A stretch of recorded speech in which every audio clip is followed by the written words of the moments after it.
এ ভাই আপনারা কি মাঠে গেলেন নাকি?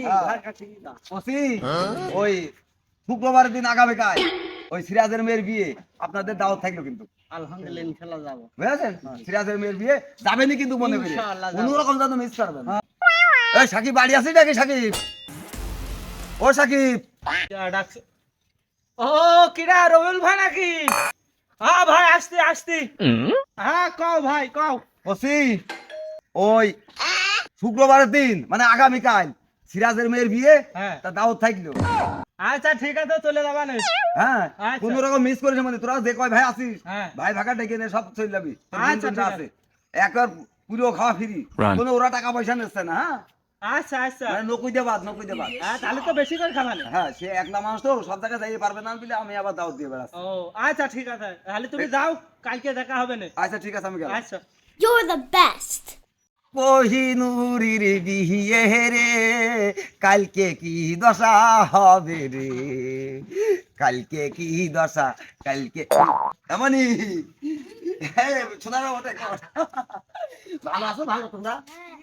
হ্যাঁ, বলছে কালকে তোমাদের সকলে দাওয়াত থাকলো। হ্যাঁ, এমনি দাওয়াত না, খাওয়া দাওয়াত দাওয়াত। ওই সিরাজের মেয়ের বিয়ে, সিরাজের বাড়ি তোমাকে দাওয়াত থাকলো। তোমরা কিন্তু সকলে চলে যাবা, তোমার মা বাপ গুছি নিয়ে। হ্যাঁ, মানে কেউ যেন বাদ না থাকে বাড়িতে। সবাই মানে তোমার মার হাতে কোষে পেটে যেইটা থাকবে সেইটাও নিয়ে চলে যাবা, পেটের ডাবার কনে দিয়ে যাবে। হ্যাঁ, আমি গেলাম। হ্যাঁ, বাড়িতে তোমার বাপ মা কইয়ে দিবা। হ্যাঁ, ওদের সিরাজ চাচার মেয়ের বিয়ে দাওয়াত। হ্যাঁ, গেলাম। হ্যাঁ, ও কালকে শুক্রবার কি খাওয়ানে? আমি খালি দই খাবো। হয় দই খেলে হয়, গোস্ত খেয়ে দই খেতে হবে। ও কোহিনুর তুমি উপায় বলো না, ওরে এই জীবনে সুখ হইল না। এমন এই ওরে ছাগল ছেড়ে দে, ছাগল ছেড়ে দে। কসি কালকে দাওয়াত, তো দাওয়াত আবার দাওয়াত কার মানে? ওই যে সিরাজ চাচার বাড়ি, সিরাজ চাচার বাড়ি। হ্যাঁ হ্যাঁ, সিরাজ চাচার মেয়ের বিয়ে আগামীকাল শুক্রবার। দাওয়াত থাকলে তোকার বাড়ি ফ্যামিলি ধরে, হ্যাঁ গোষ্ঠী সব ঝাড়িয়ে দাওয়াত। ঠিক আছে, দই গোশ খাইয়ে ফেলে ফেলবি। হ্যাঁ, সব করে নিয়ে যাবো। সব মানে কি একেবারে বিয়ে করিস নাকি তুই? তাহলে তুই আর কাজ নিয়ে যাবি তোর মা বাবার সাথে করে দেখেন। হ্যাঁ, আমি গেলাম। হ্যাঁ, ঠিক আছে। ওরে কি জ্বালা দিয়া গেলি মোরে সিরাজ চাচা রে, কি জ্বালা দিয়া যাচ্ছিস মোরে। ওয়ালাইকুম সালাম। ভালো ভাই? আলহামদুলিল্লাহ ভালো। ভাই তোমার সাথে দেখা হয়ে গেল, ভালো হলো। বাড়ি পর যাচ্ছিলাম। বলছি আগামীকাল শুক্রবার ওই যে সিরাজ চাচার মেয়ের বিয়ে, আপনাদের দাওয়াত থাকলো কিন্তু, পুরো গোষ্ঠী সহকারে দাওয়াত থাকলো। সিরাজ চাচার মেয়ের বিয়ে, তা আপনি দাওয়াত দিচ্ছেন কেন? ও ভাই, ও দাওয়াত দেওয়ার কারণ আছে। কি কারণ? ওই মেয়ে আমার ভালোবাসে, ওই মেয়ে আমার ভালোবাসে। আমি যে ভালোবাসি না তা না, আমিও ভালোবাসি। ওই মেয়ে আগামীকাল বিয়ে দিচ্ছে। কে ওই নোয়াখালী ছেলের সাথে বিয়ে দিতে হবে?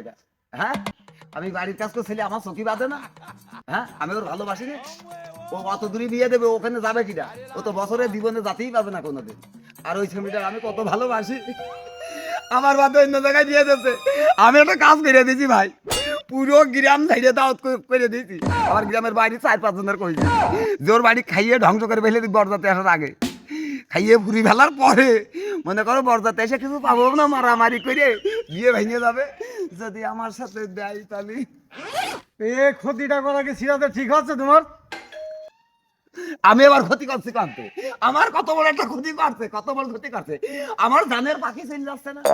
তা তুমি সিরাজের সাথে কথা কতি পারো না যে তোমার মেয়ের আমি ভালোবাসি, তাই বলে সারা গ্রামের লোক দাওয়াত দিয়েছো, ওই বেচারা এখন মরবে না? ও জানি, আমি যাইনি। একদিন একটু করতে গেলাম, তার আগে সে কর আগে মাতৃ মতন গেল। তাই তো আমি চলে গেলাম। আমি ভাই তোমার দাওয়াত থাকলো, তোমরা পুরো গোষ্ঠী ধরে যাবা। ভাই আমি চলে গেলাম গেলাম কিন্তু মনে করে যাই কিন্তু, বুঝেছেন?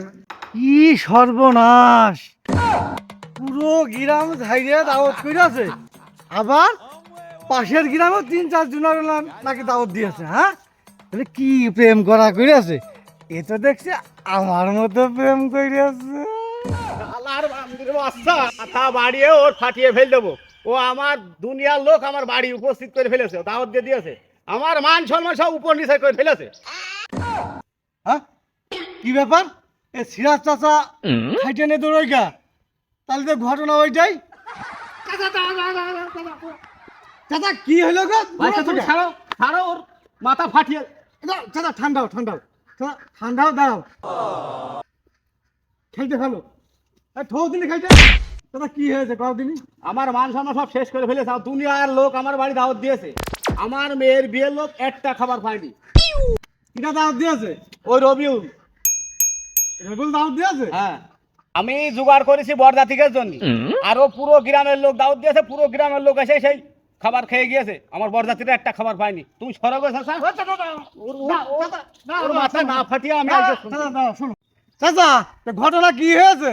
কি হয়েছে মানে তারা বিয়ে না করে চলে গিয়েছে আমার এই গায়ে হলুদ দিয়ে আমি এখন ডাকবো কি করে কদিন তুমি চাচা এই কথা বুঝতে পেরে আমি আপনার বাড়ি দাওয়াত খাতে যাইনি। আমি কি তোমার দাওয়াত করলাম তুমি খাতে যাবা তুমি কি অন্য লোকের মধ্যে শিখছো নাকি? তো চাচা যা আবার হয়ে গিয়েছে যতটুকু আমি জানি ওই রবুল আপনার মেয়ে ভালোবাসে আপনার মেয়েও রবুলটা অনেক ভালোবাসে। তো সেই ক্ষেত্রে চাচা এখন আপনি যদি এই মারামারি মার্ডার করেন মাথা ফাটান তাহলে আপনি কোন যাবেন? অবশ্যই জেলে যাবেন। আচ্ছা আপনি একবার চিন্তা করেন আপনি যদি জেলে চলে যান তাহলে আপনার মেয়েটা বিয়ে দেবে কিনা?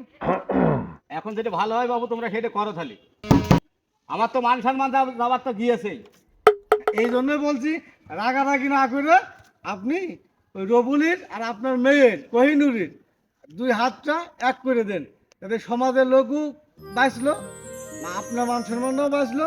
কারণ ও যে কাজ করেছে এটা ঠিক করিনি সেটাও মেনে দিলাম।